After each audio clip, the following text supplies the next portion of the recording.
Hello, I'm Chris. Today I'll be introducing a unique and important episode. The topic of domestic abuse has arisen again in our lives, and Lizzie will bring you along on her journey as it unfolded this week. She is not a healthcare professional and doesn't presume to offer professional advice. Instead, she grapples with her role in her community. She confronts domestic abuse in a culture that seems inattentive to the repercussions of that violence. And while the technical quality is not up to the standards we're trying to achieve on this channel, the content quality very much is. So I made the decision to accept the poor sound quality, and I hope you can overlook it as well. As a young channel, we are trying many things to bring you an authentic and honest window into our lives, and we hope you can forgive the hiccups along the way as we grow and learn. The subject matter is challenging and revolves around domestic violence, so we're issuing a trigger warning. And if you are experiencing domestic abuse, please contact a qualified professional as soon as you're able. Okay, you're on. Hi, good evening. It's a Friday evening. It's 9 o'clock at night. I'm sitting in bed and I have my dog Freya at the end of the bed. And it's still light outside. I'm here in Wales in the United Kingdom, and it's still light. Doesn't really get dark until about 10:30. So yeah, it's been a long week. I would say right now I'm feeling overwhelmed. I'm feeling tired and a little beat up, actually. A little beat up. And the reason that I feel beat up is because in addition to farming, one of my interests is politics, local Welsh politics to be exact. I am an active member of a political party called Plaid Cymru, the Party of Wales. And Plaid Cymru, the Party of Wales, is a left-wing, decentralized socialist party that believes in an independent Wales. And for me, those values of being a progressive party, of advocating for a world that's better than currently the one that we're in. So that's often sometimes what people say when they make a distinction between left-wing and right-wing.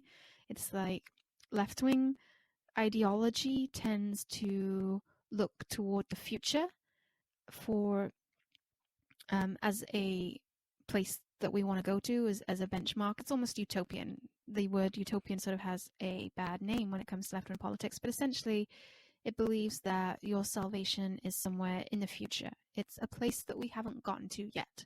It's a place where we're going. Whereas a right-wing ideology tends to look to salvation in the past. So salvation is something that's behind us. It's something where we've already been and we need to go back to that. And that's often why you see what, sometimes people will call these culture wars play out, in the sense that, people with a more of a right-wing view will look to the past. It's like, well, how things used to be done before this, before that. If we can just go back to the way things were, then everything would be okay. And yeah, the left wing says, where are we going? How do we make something new? What's different? And that often is actually some pretty basic but obvious values that get overlooked in these debates. So yeah, Plaid Cymru, Party of Wales, a decentralized socialist left-wing progressive party that advocates for an independent Wales, so a Wales based on civic nationalism. It's where all people are welcomed, all, and it's not based on it's not an ethno-nationalism, which is based on ethnicity, but it's based on a civic nationalism. So those are all the values that really attracted me to the party. I could talk more about why independence and my beliefs there, but in essence, just these are kind of the values that make me believe in the party, that make me want to be part of it, that make me want to be active. And something that is playing out this week, you might go as far as call it a political crisis, at least we are here locally, is the fact that our current MP for the area that I live in he's an independent MP, which is quite unusual. We tend to have MPs that are part of three main political parties here in Wales, the Conservatives, Labour, or Plaid Cymru, and there's occasionally a couple of Liberal Democrat seats or Green Party seats, but those are the main three. So it's very, very, very unusual to have an independent MP. And the reason that we have an independent MP is because until 2 years ago, he was a Plaid Cymru MP. So he was elected in 2019 as a Plaid Cymru MP. But then in 2020, so in May 2020, during a period of lockdown here in the UK, so it was a really difficult time for people. And it was actually a period where calls to the Domestic Violence Centre increased by 65%. And I think everyone will remember the headlines from that period that said that domestic violence was the alternative pandemic, because rates were increasing so much during that period that it was actually kind of became a pandemic in and of itself. So it was a really, really, difficult period. And during that time, in May 2020, the MP got arrested for assaulting his wife, and he subsequently accepted a police caution for that assault. This led him to be suspended from the party, and 2 years later, so here we are, July 2022, and he has just been readmitted to the party. So he's just been readmitted to Plaid Cymru, the Party of Wales. He is still an MP, but he still remains an independent MP, and the reason for that is that the Plaid Cymru Party have said, yes, you can come back in the party, but we're recommending that you do not have the whip restored and that you do not join the Westminster Parliamentary Group. So that means he is a member of the party, but he still has to remain an independent MP. He cannot be part of the group of Plaid Cymru MPs. And that also basically means that he essentially cannot stand for re-election under the Plaid Cymru banner. He's a relatively young person, especially in the field of politics. He's in his mid-40s, so you can imagine how that would be a pretty serious blow to him to feel that he cannot stand as an MP. So he is pushing back hard on that decision. So he is pushing back on the decision that he cannot obtain the whip, that he cannot return as a Plaid Cymru MP, and that he cannot stand for re-election. And this is, so he's pushing back on against the decision the National Party has recommendation that has been put to the relevant body for them to make. It would be somewhat unusual for them to overrule that recommendation, but we are in pretty uncharted territory here, in the sense that it's also pretty unusual that we have a member who is an MP who got arrested for assault. So none of this is normal, none of this is desirable, and none of this is working out very well for the party. My view is what I would consider to be a relatively mainstream, obvious view, which is domestic violence is bad, domestic violence is not acceptable, and rightly or wrongly, this MP is now the face of domestic violence. He's the face of domestic violence in our party, and he's the face of domestic violence at the public at large. And so how we respond to that says a lot about who we are, what our values are, and who we are prioritizing. So who we are speaking to in our communities. Because imagine if you've experienced domestic violence, you've experienced assault, intimate partner violence, your friends have, your family have. It's oftentimes that women or men are not believed, right? That's one of the biggest parts of this, is that we don't believe them. We don't believe people when they say, because it's usually often behind closed doors. It's in an intimate space. It's an intimate partner space. We don't necessarily see what's going on. There aren't necessarily any witnesses.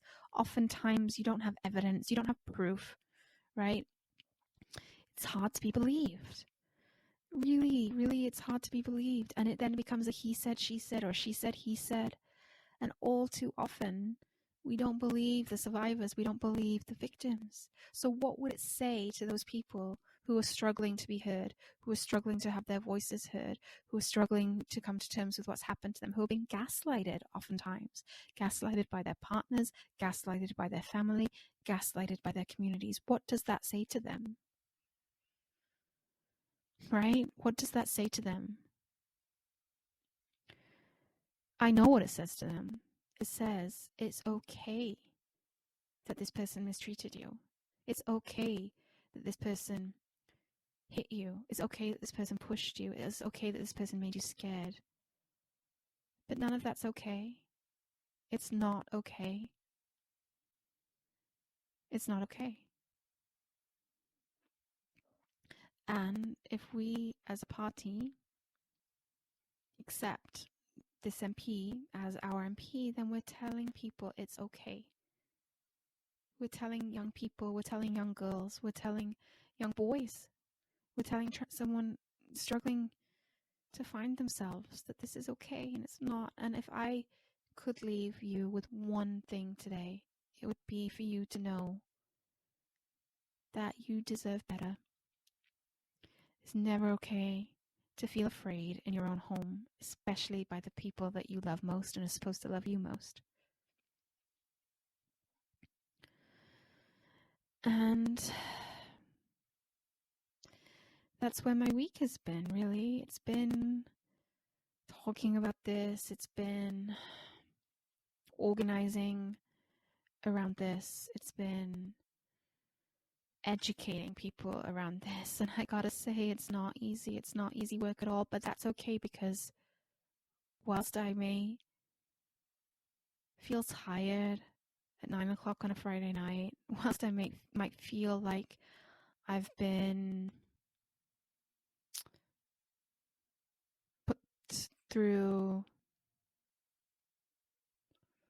a lot, it's nothing compared to what people experience when they're afraid in their own homes, right? I get to stand up in public, stand up to some powerful men, but I'm safe because there are 30 people around me.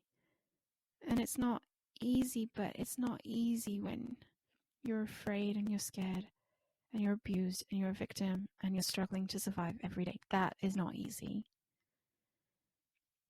That's not easy. And I just want you to know that it takes courage and it takes bravery, and you're not alone. And please, please, please, please, please don't let anybody tell you that it's normal, because it's not normal. Yeah, it's not normal to be afraid. It's not normal to feel afraid of the people that love you the most. That's abuse. That is abuse. And it's not something that anyone should have to put up with. I hope that as a society, we can have the same awakening, I guess, that we've had when it comes to some other areas. I think that we have gotten better, not great by any means, but we've gotten better at understanding that in a public space, like in the workplace or on the streets or things like that, when you're sexually harassed, when you're sexually assaulted, when you're catcalled, when any of these things happen, that's not acceptable. There's been some progression around that over the last few years with Me Too. And like I say, we've still got work to do there, but there's been some movement. But I think when it comes to what happens in the home, right, in the domestic space, it's really still way too easy for people to be dismissed. It's way too easy for people to shrug it off and say, oh, well, that's what happens behind closed doors. It's none of my business. Or that's just a matter between a partner. The partner's a husband and a wife, or a boyfriend or a girlfriend, or a boyfriend and a boyfriend, or a girlfriend and a girlfriend, that it's none of your business. Or that it takes two sides, right? Well, if someone was provoked, then the other person must have provoked them.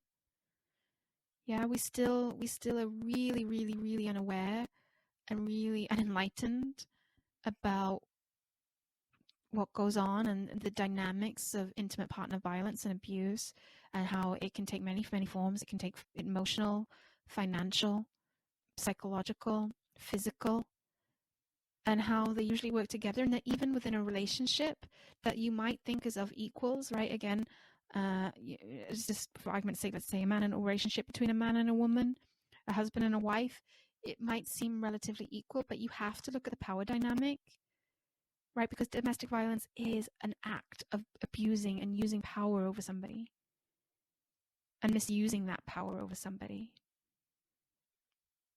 So the power dynamic can come from who's physically stronger, who has more resources, who has more family, who has more connections, who earns more money, what kind of resources are available to people, who has control over those resources.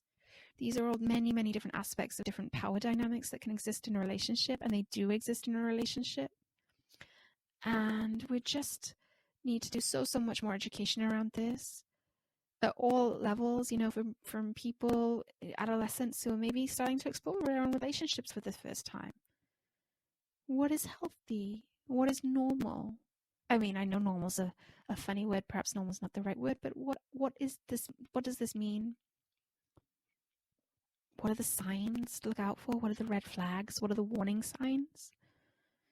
Being nice, right? Being charming, feeling sorry for someone being a victim, hard done by. These are all sometimes they exist on their own. They're not always coupled with abuse. No, don't get me wrong. But oftentimes these are warning signs and these are patterns. And if we learn the patterns, we can become so much more aware.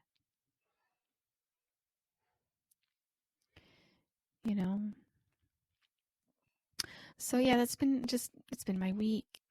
Just fighting, arguing, trying to educate, trying to help people see, raise their consciousness. Just trying everything that I can, all the little tools in my toolbox to say, like, this isn't okay. This is going to affect people. This is going to hurt people. And we need to do better. We do need to do better. Okay. That's really all I have to say right now. And yeah, thank you so much for listening. Thank you. Thank you for joining us this week. If you or someone you know is experiencing domestic abuse, please contact a qualified professional. We've left a link in the description for help in the UK. And please take care of yourselves and each other.